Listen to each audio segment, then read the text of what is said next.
दोस्तों, अगर आपने गुल्ली बुल्ली और सरकटा पार्ट 1 अभी तक नहीं देखा है तो पहले आप उसे देख लें, वरना ये स्टोरी आपको समझ में नहीं आएगी। पिछली वीडियो में आपने देखा था कि गुल्ली और शॉन झंडू अंकल को उनके घर छोड़ने जा रहे थे, लेकिन जंगल पहुंचते ही गुल्ली का स्कूटर पंचर हो जाता है और तीनों जंगल के बीचों बीच फंस जाते हैं। और कुछ ही देर बाद तीनों को मशीन चलने की आवाज़ सुनाई देती है। झंडू अंकल फौरन इस बात को समझ जाते हैं कि सरकटा यहीं आसपास कहीं मौजूद है, लेकिन गुल्ली को इस बात पे यकीन नहीं होता और वो कहता है कि मैं जाकर देखता हूँ कि वहाँ कौन है। और अब आगे की स्टोरी देखते हैं।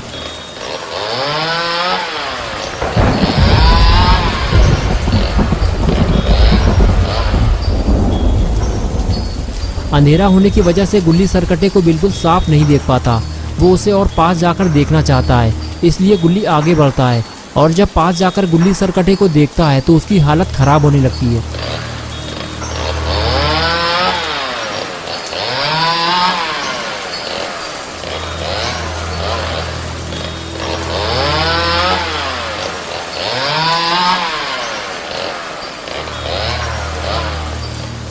गुल्ली ने पहले कभी किसी सरकटे इंसान को नहीं देखा था, इसलिए अपने सामने सरकटे को देखकर गुल्ली पेड़ के पीछे छुपने लगता है और सरकटा वहीं खड़े होकर चेन सॉ को इधर उधर हवा में घुमाता रहता है। ये देखकर गुल्ली समझ जाता है कि सरकटा देख और सुन नहीं सकता और फिर उसका डर कम होने लगता है।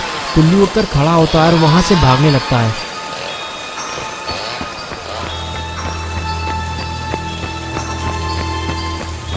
झंडू अंकल और शॉन गुल्ली को दौड़ता हुआ देखकर घबरा जाते हैं और पास आते ही गुल्ली से पूछते हैं कि क्या हुआ गुल्ली, तुम इतना घबराए हुए क्यों हो? शॉन कहता है, क्या हुआ गुल्ली, क्या तुमने सरकटे को देख लिया है? गुल्ली कहता है, हाँ मैंने उसे देखा है, उसकी गर्दन कटी हुई है और उससे खून बह रहा है। तुम्हें देखना है तो जाकर देख लो, लेकिन उसे देखने के बाद तुम रात में सो नहीं पाओगे।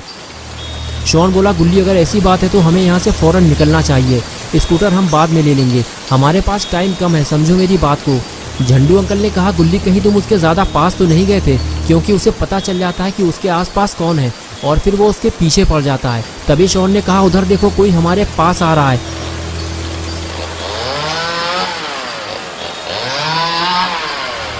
सरकटे को पास आता देखकर झंडू अंकल और शॉन वहां से भागने लगे। दोनों को भागता देखकर गुल्ली भी वहां से भागने लगा और इस तरह तीनों अपनी जान बचाकर वहां से फरार हो गए। तीनों पर सरकटे का ऐसा खौफ सवार था कि वो बिना रुके लगातार भागते रहे। गुल्ली और शॉन को तो कुछ नहीं हुआ, लेकिन झंडू अंकल कुछ देर बाद भागते भागते गिर पड़े। जल्दी से गुल्ली और शॉन ने अंकल को जमीन से उठाया और कुछ देर आराम करने को कहा। गुल्ली बोला, अंकल आप थक चुकी हैं, कुछ देर यहाँ रुककर आराम कर लीजिए। शॉन ने कहा, गुल्ली ज़्यादा देर तक यहाँ रुकना भी ठीक नहीं है, वो सरकटा किसी भी वक्त यहाँ पहुँच सकता है। झंडू अंकल ने कहा, शॉन ठीक कह रहा है गुल्ली, तुम लोग मेरे लिए अपनी जान खतरे में मत डालो, जितने जल्दी हो सके इस जंगल से बाहर निकल जाओ। मेरे अंदर अब इतनी ताकत नहीं बची कि मैं और दौड़ सकूं। जाओ यहाँ से चले जाओ, सरकटे के यहाँ आने से पहले जंगल से बाहर निकल जाओ। शॉन ने कहा, अंकल मेरे कहने का वो मतलब नहीं था, मैं तो बस ये कहना चाह रहा था कि यहाँ रुके रहने से बेहतर है कि हम धीरे धीरे आगे बढ़ते जाएं, वरना वो सरकटा किसी भी वक्त यहाँ आ सकता है। अंकल ने कहा, हाँ शॉन मैं समझ सकता हूँ तुम्हारी बात, लेकिन इस वक्त मैं और आगे नहीं जा सकता, मुझे थोड़ा टाइम दो, मैं बहुत थक चुका हूँ। अंकल की बात सुनते ही गुल्ली ने कहा, शॉन तुम एक काम करो, उस मोड़ पर जाकर कुछ देर के लिए खड़े हो जाओ, झंडू अंकल को कुछ देर आराम कर लेने दो, जैसे ही सरकटा इधर आता हुआ तुम्हें दिखाई दे मुझे बता देना। गुल्ली की बात मानते हुए शॉन फौरन उस जगह जाकर खड़ा हो गया जहां गुल्ली ने उसे खड़ा होने के लिए बोला था, लेकिन शॉन को बहुत ज़्यादा अलर्ट रहने की ज़रूरत है, ज़रा सी लापरवाही तीनों के लिए मुसीबत बन सकती है।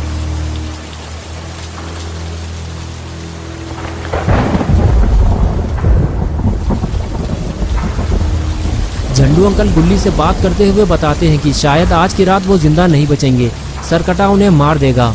गुल्ली बोला, अंकल ऐसा कुछ नहीं होगा, हम आपको इतनी आसानी से मरने नहीं देंगे, आपको सही सलामत घर तक पहुंचाना हमारी जिम्मेदारी है। लेकिन ऐसा लगता है झंडू अंकल की बात सच होने वाली है, क्योंकि सरकटा उन्हें ढूंढता हुआ उनके काफी करीब आ चुका है।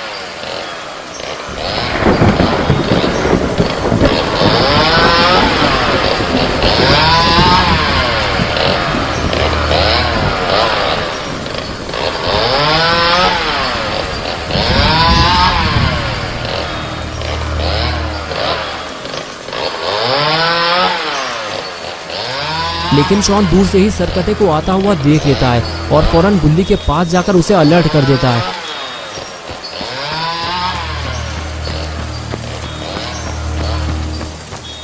गुल्ली और अंकल दोनों इस बात से बेखबर होते हैं कि सरकटा उनके कितने करीब आ चुका है और जब शॉन दोनों को ये बात बताता है तो दोनों अचानक से हड़बड़ाने लगते हैं।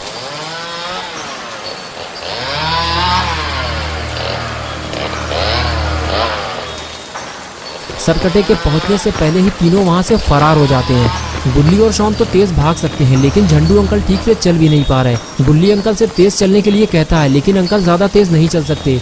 वो नॉर्मल स्पीड से ही चलते रहते हैं और कुछ दूर आगे जाने के बाद उन्हें रुकना पड़ता है क्योंकि वो थक जाते हैं और कुछ देर आराम करने के बाद ही वो आगे जा सकते हैं। लेकिन जैसे ही उन्हें सरकटे के करीब आने का पता चलता है वो अपनी थकान भूल जाते हैं और दौड़ लगा देते हैं।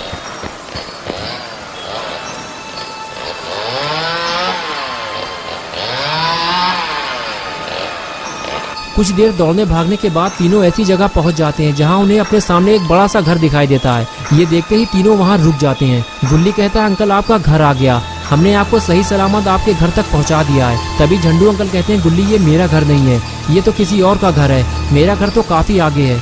गुल्ली बोला, अंकल आप ठीक से चल भी नहीं पा रहे, इसलिए अब हमको और आगे नहीं जाना चाहिए। आज की रात हम यहीं गुजारेंगे, मैं जाकर बात करता हूँ, शायद कोई हमारे लिए अपने घर का दरवाजा खोल दे। ये कहकर गुल्ली आगे चला गया और शॉन भी गुल्ली के साथ जाने लगा। दोनों को जाता देखकर अंकल भी उनके पीछे पीछे जाने लगे।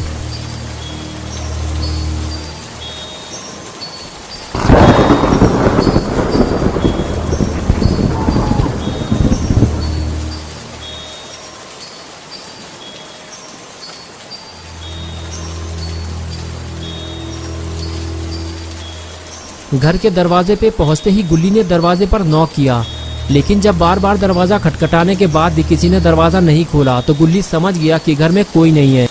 हो सकता है सरकटे के डर की वजह से ये फैमिली रात में कहीं और शिफ्ट हो गई हो। झंडू अंकल बोले, गुल्ली तुम सही कह रहे हो, सरकटे की वजह से बहुत सारे लोग अपना घर छोड़कर जा चुके हैं। अब हम घर के अंदर तो नहीं जा सकते, लेकिन हमें जल्दी ही कोई छुपने की जगह ढूंढनी होगी। ये कहकर अंकल आगे चले गए। कुछ देर बाद अंकल को एक छुपने की जगह मिल गई। अरे यार, दरवाजा भी खुला हुआ है। अंकल ने फौरन गुल्ली और शॉन को आवाज दी। गुल्ली ने पास जाकर पूछा, क्या हुआ अंकल, इतना चिल्ला क्यों रहे हैं? अगर सरकटे ने यह आवाज सुन ली तो गर्दन उड़ा देगा आपकी। अंकल ने कहा, गुल्ली छुपने का इंतजाम हो गया है, मैं देख कर आता हूँ कि अंदर क्या है। गुल्ली ने कहा, ठीक है अंकल, आप अंदर जाकर देखिए, जब तक मैं सरकटे से लड़ने के लिए कोई हथियार बना लेता हूँ। चलो शॉन, सरकटे से लड़ने के लिए कोई हथियार बनाते हैं। तुम जाकर पत्थर लेकर आओ, मैं लकड़ी का इंतजाम करता हूँ। शॉन बोला, गुल्ली मुझे लगता नहीं इससे कोई फायदा होगा, तुम कह रहे हो तो मैं ले आता हूँ। और इसके बाद दोनों अपने अपने काम में लग गए।